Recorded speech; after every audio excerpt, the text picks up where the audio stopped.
Namaskar, good afternoon. Today I'm going to discuss a poem by W.B. Yeats, The Second Coming. Uh, William Butler Yeats, perhaps you all know, is one of the most distinguished poet of the 20th century from Ireland, and he has won Nobel Prizes. And we have a very good connection with WBH, especially we Indian, because the Nobel laureate, the first Nobel laureate Rabindranath Tagore, who has a very good relationship with WBH, who has written the foreword of the book Gitanjali by Tagore. So we have a very good, very intimate connection with particularly with WBH. And this poem, Second Coming, which was published in the American magazine, The Dial, in November 1920, it was one of the widely read and anthologized of all age poems. The widespread murder and bloodshed in Ireland during the first rebellion of 1916, the Irish Civil War that followed it, the First World War during 1914 to 1919, and various other events in Europe filled each with despair and gloomy. Each believed that the beginning of its 2000 years period, a new dispensation was announced, and this pattern could be seen from the year 2000 BC. In fact, this poem, we should know the background of the poem because this poem was written in the First World War, as I have mentioned. During the First World War, everywhere there are bloodshed, there are murder, the people are very desperate. So people are in search of peace and prosperity. And from the Christian point of view, if we see that from the date of Jesus appeared to Leda, the first known age of the world began. And in the 20th century, the Christian age was coming to an end. The poet believed that a newer age was therefore due. So, according to the poet, the second coming is imminent. In the poem, the poem, I will recite the poem, The Second Coming by W.B.H. Turning and turning in the widening gyre, the falcon cannot hear the falconer. Things fall apart, the center cannot hold. Mere anarchy is loosed upon the world. The blood-dim tide is loosed, and everywhere the ceremony of emotions is drowned. The best lack all conviction, while the worst are full of passionate intensity. Surely, some revolution is at hand. Surely, the second coming is at hand. The second coming. Hardly are those words out, when a vast image out of Spiritius Mundi troubles my sight somewhere in sands of the desert. A shape with lion body and the head of a man, it gaze blank and pitiless as the sun, is moving its slow thighs, while all about it, real shadows of the indignant desert birds. The darkness drops again, but now I know that 20 centuries of stony sleep were waxed to nightmare by a rocking cradle. And what rough beast, each hour come round at last, slouches towards the battle helm to be born. So, in the poem begins with a falcon, a symbol of falcon. So, falcon is symbolizing the intellect of man, and the falconer symbolizes the spiritual and emotional side of a man. Thus, when the falcon moves away from the falconer, it means the intellect is separating the spiritual and philosophical aspect of human life. In other words, as science progresses, there are new developments in science and technology takes place, resulting in atom bomb, nuclear technology, which can only mean death and destruction. So this scientific development is no longer guided by our spiritual or philosophical side of a humankind. It is spinning out of the control and disruptive forces which have now gained upper hand. Everywhere distraction, desperation have been let loose on the world. With the breakdown of the intellect and spiritualness have gained power, and it can only mean violence and bloodshed everywhere. So the poem resolves the deep foreboding in each mind when he saw a world around him, the world deeply disturbed by the widespread murder and bloodshed in Ireland. That time, at the same period, there was Irish Revolution also. In that revolution, as the rebellion of 1916, followed by civil war, the Great World War of 1914 to 16. So each believed in the historical cycle of 2000 years each. Every 200 years, a new dispensation is announced.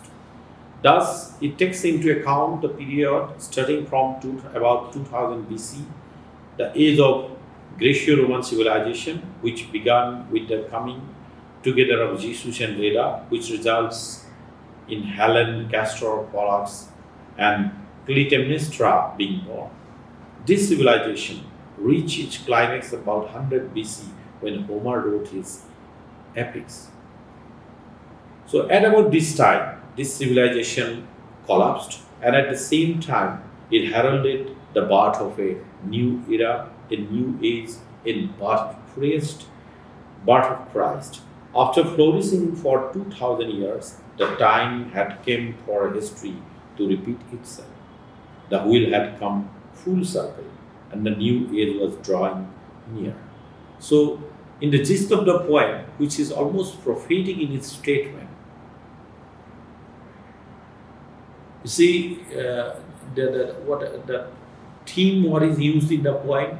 In a vision, the poet sees a gyre or a comb rotating rapidly around a fixed corner.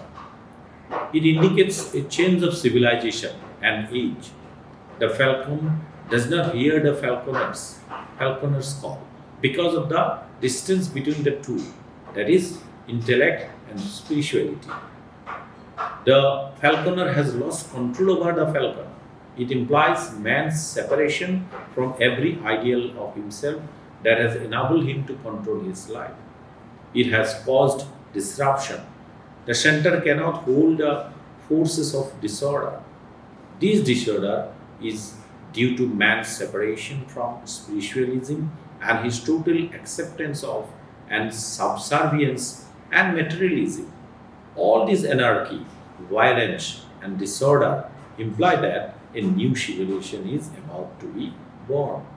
Just as an incarnation in the form of Christ 2000 years ago, so also the second coming of God seems to be at hand. So, the theme of civilization, chaos and disorder, uncontrol is reflected in this poem. The first stanza is challenging imagery, starts with the falconer, representing humanity's attempt to control its world, has lost its falcon in the turning gyre, sweeping historical movements as a kind of spiral. In the final stanza, a horrific creature has emerged, a grotesque perversion of the second coming promised by Christianity, during which Jesus Christ is supposed to return to the earth and invite true believers to heaven. With this image of the beast, the poem indicates that while humanity seemed to get more civilized in the 2000 years that followed Christ's birth, in reality, people have been sowing the seeds of their own destructions all along. This rough beast is now pitilessly slouching towards the birthplace of Jesus, likely in order to usher in a new age of darkness and nightmare. So when there is a destruction, there is complete bloodshed, there is complete war, and there is no relation between spirituality and the development. Emotional side is disrupted, then whole complete world is full of horror and bloodshed. then there is a new beginning. This is what we have. We can remind us of about the Indian civilization. In Indian meat, there is you probably you have all heard about the meat that is called the Narasingha avatar. Why that human animal hybrid incarnation of Lord Vishnu? Perhaps all you know about the Narasingha avatar when he appears and he destroys Hiranyakashipu, and after that there is a new beginning, ushering new hope and civilization. So this is in this poem we can compare the Narasingha avatar with that beast-like images. There are three images in the second stanza. There are desert, the flights of birds, and a terrible monster moving slowly in the vast stretch of sands. These images call for the domination of ferocity, immensity, and vastness. The images are apparently dissimilar. They are linked together by the controlling power of the poet's vision. So, in the image and symbols, whatever is used, this is one of the Narasingha avatar, which is the incarnation of Vishnu. So the beginning of this Vishnu is arrived. Vishnu has taken this form of incarnation and destroys Kashipu. Is shown in the picture, and thus we can compare this beast symbol, which is used in Second Coming by W.B. Yeats, is quite parallel. Because we all know at that time there was a complete the influences of Indian philosophy and meet in Western countries, because during that time in 1798 Indian Gita, Srimad Bhagavatam was translated into English. It was translated by Charles Wilkins. So Wilkins' translation has created a sensation in West, and this way, so Hymn to Intellectual Beauty by William Jones, Hymn to Lakshmi, Hymn to Goddess Saraswati. These are some few poems, and some of the Indian religious texts have been translated into English, and perhaps all these romantic poets, including Keats, Wordsworth, Shelley, and followed by Robert Browning, W.B.H. also read these Indian religious texts, and they have been influenced. So there are certain links that there are much possibility of interaction of Indian myth and Western myth, and this is the right example of the poem. So Second Coming, in fact, is in the last part. It is the prediction of the future of the world and of humanity. Thank you.